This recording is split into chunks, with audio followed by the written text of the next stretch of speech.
Baik, selamat siang. Bersama-sama kita akan mengikuti materi kuliah iktiologi dengan pokok bahasan morfologi ikan. Ini merupakan bagian daripada materi iktiologi yang perlu kita lihat. Apa yang dimaksud dengan morfologi? Morfologi adalah bentuk dan penampakan luar dari tubuh satu makhluk hidup. Morfologi ikan merupakan bentuk luar ikan, dan ini merupakan ciri-ciri yang mudah dilihat dan diingat dalam mempelajari jenis-jenis ikan di perairan laut, payo maupun tawar. Menurut Mir dalam Lali, 2006, morfologi itu berarti mencakup tentang bentuk tubuh dan organ tubuh bagian luar pada suatu organisme, dan bagian ini merupakan juga langkah-langkah identifikasi dalam menempatkan atau memberikan identitas suatu individu melalui prosedur deduktif ke dalam satu takson.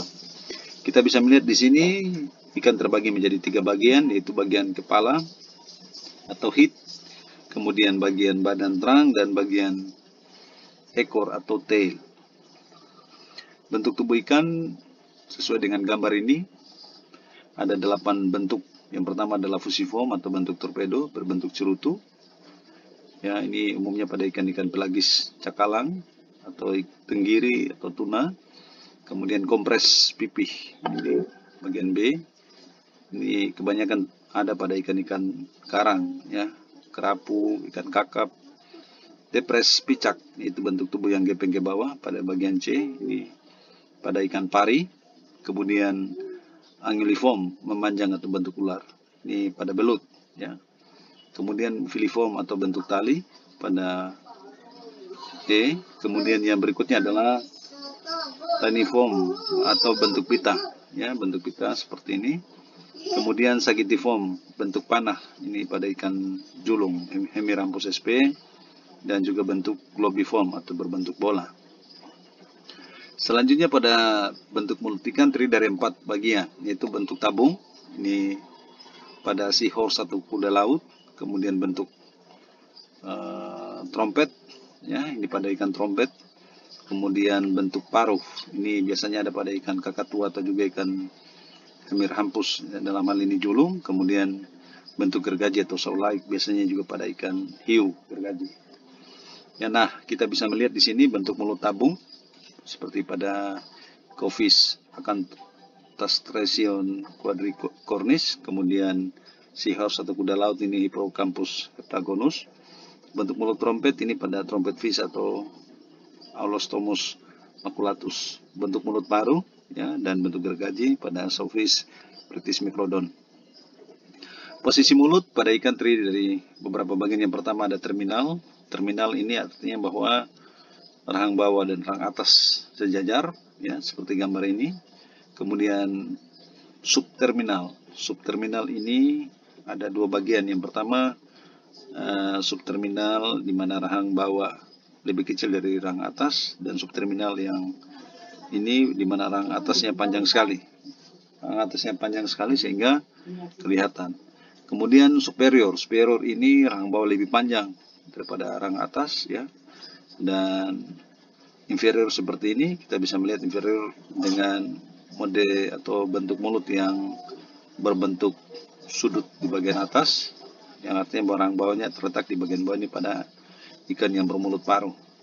Kemudian posisi mulut yang berikutnya adalah mulut yang bisa disembulkan atau retracted, ya, atau protected. Ini pada gambar ini kelompok-kelompok ikan karang sebenarnya merupakan kelompok ikan dengan tipe mulut retracted atau dapat disembulkan. Kemudian kita bisa melihat ini bentuk mulut ikan paruh, mulut paruh pada ikan, ya, jenis-jenis ikan dengan yang memiliki bentuk mulut paruh, ya. Kita bisa melihat di sini ada puffer, ada ocean sunfish, ada triggerfish, porcupine fish, sharp nose puffer, dan hornbill crawfish. Ya, di dalam gambar ini kita bisa melihat, dan Anda sekalian juga bisa membandingkan mana tipe mulut yang terminal dan mana yang subterminal. Misalnya khusus pada Finescaledaces atau Chrosomus spp ini dengan tipe mulut yang terminal. Mudah-mudahan Anda sekalian dapat membedakan mana terminal dan mana yang subterminal. Kita bisa lihat di sini juga ada round skirt atau Decapterus punctatus, ya. Di sini bisa dibilang dengan ikan oci, ya. Ini rahang bawahnya sedikit lebih panjang, ya, dan ini bisa masuk dalam kelompok yang dibilang dengan superior, ya. Kita pindah pada sirip, ya. Sirip pada ikan ini, sirip pada ikan adalah anggota gerak, ya.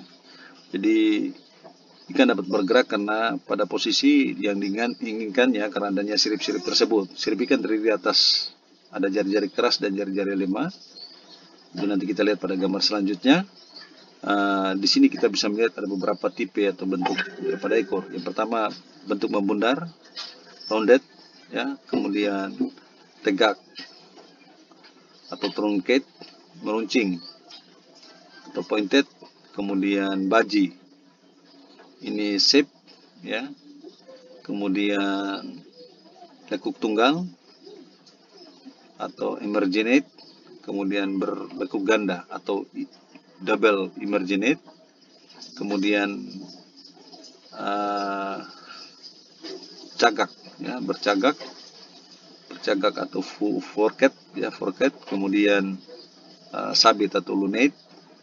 Epicercal, bagian sirip atas dari ekor itu lebih besar. Hipocercal, bagian ekor bagian bawah, ya, sirip ekor bagian bawah yang lebih panjang dari sirip ekor bagian atas. Kita bisa melihat sirip bermacam-macam sirip ekor. Misalnya contoh ini pada tuna, ya, itu adalah sirip ekor sabit, sama juga dengan swordfish, ya, ini juga sabit. Kemudian di sini pada flatfish, ya, ini ada ikan yang dengan ekor yang bundar, ya. Kemudian kita bisa melihat ada bentuk-bentuk lain, misalnya pada elongate bislet mood ini adalah bercagak, ya, seperti ini, bisa dibilang dengan bercagak, ya. Ini ada yang tegak, ya, pada mirror fish, ya. Nah, kita bisa melihat bersama, Anda sekalian dapat membandingkan mana yang dibilang dengan yang di atas ini tipe ekornya adalah epicercal, ya, bagian atasnya lebih panjang, epicercal. Kemudian ini yang dibilang dengan berlekuk tunggal, ini juga berlekuk tunggal, ya. Ini bundar, ya. Kemudian ada juga di sini yang bercagak, ya, berlekuk tunggal akan ada bedanya, ya. Bedanya adalah satu, tapi di sini ada bercagak, ya. Nah, kita bisa lihat pada gambar ikan hiu ini, kelihatan sekali ini adalah tipe ekor yang dibilang dengan epicercal, ya. Jadi hiu ini memiliki tipe ekor epicercal, di mana bagian atasnya lebih panjang dari bagian bawah sirip ekornya, ya. Ada juga sirip punggung, sirip dada, ya, dan juga ada sirip perut. Ya, mungkin lebih jelasnya pada bagian ini kita bisa melihat apa saja sirip pada ikan. Itu ada ventral fin, sirip perut atau biasa juga dibilang dengan pelvic fin. Kemudian ini ada sirip dada atau pectoral fin. Kemudian ada sirip anal fin. Biasanya pada ikan bervariasi, ada yang cuma satu sirip anal, tetapi ada juga yang dua. Caudal fin, sirip ekor. Kemudian ada dorsal fin atau sirip punggung. Ini bisa bervariasi juga pada ikan, ada sirip dengan sirip dorsal satu atau dua saja, ya. Kemudian kita melihat di sini posisi sirip perut terhadap sirip dada. Ada 3 bagian. Abdominal, sirip perut terletak di bagian belakang sirip dada, ya. Torasik, sirip perut dan sirip dada sejajar. Kemudian jugular, sirip perut berada di depan sirip dada, ya. Kita lihat dengan baik pada gambar ini. Kemudian khusus untuk bentuk sisik ikan. Sisik ikan pada ikan ini ada 4 sisik yang umumnya mendominasi, yaitu tipe plakoid, ya, tipe sikloid di bundar, tipe stenoid, ya, ini berduri, ada steninya. Di steni itu adalah duri. Kemudian tipe ganoid. Baik, untuk bentuk gigi ikan ada yang disebut dengan incisors. Incisors ini biasanya pada ikan-ikan paru atau yang bermulut paru, atau ikan kakatua, ya, seperti pada gambar ini. Ya, ini bermulut paru, ya, ini merupakan rata-rata memiliki gigi incisors. Kemudian ikan dengan tipe gigi canins. Canins ini adalah tipe pemakan daging. Ya. Ini biasanya pada ikan-ikan karnivora, itu pada ikan kerapu dan ikan-ikan karnivora lainnya yang memiliki gigi taring. Ya. Kemudian tipe gigi yang ketiga dari ikan adalah filiform. Ini adalah pemakan herbivore, ya, jadi pemakan tumbuhan atau juga plankton, zooplankton, dan mereka tidak mempunyai gigi yang tajam seperti pada canins. Baik, kita pindah pada morfometrik ikan.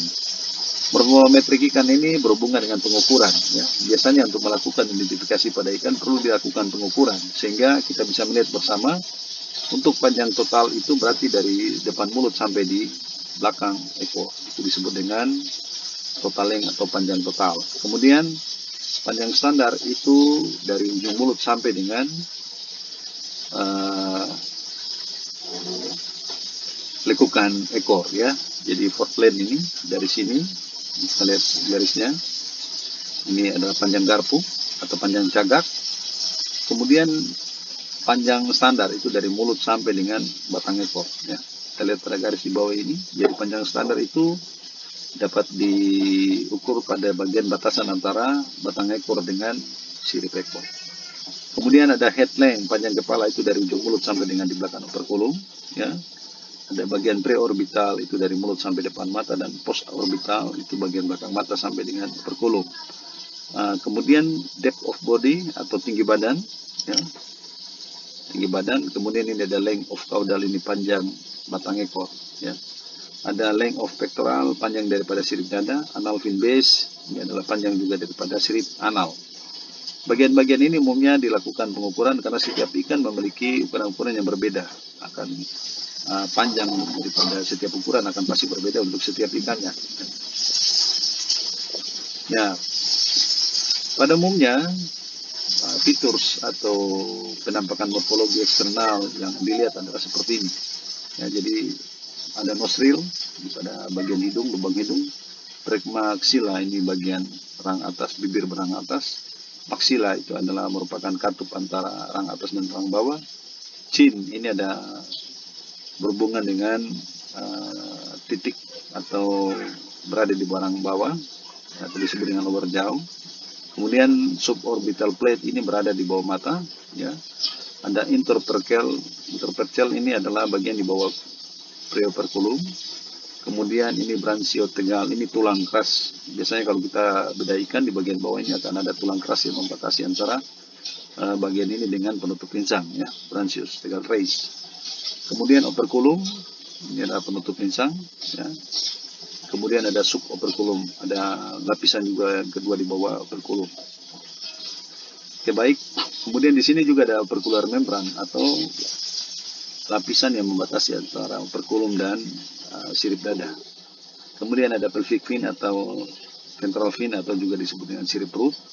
Ada sirip dada atau pectoral fin, lateral line, ya, atau ini juga berfungsi sebagai alat pendeteksi lingkungan daripada ikan. Mereka bisa mengetahui lawan jenisnya atau bisa berfungsi untuk pada masa-masa pemijahan. Mereka juga bisa mengikut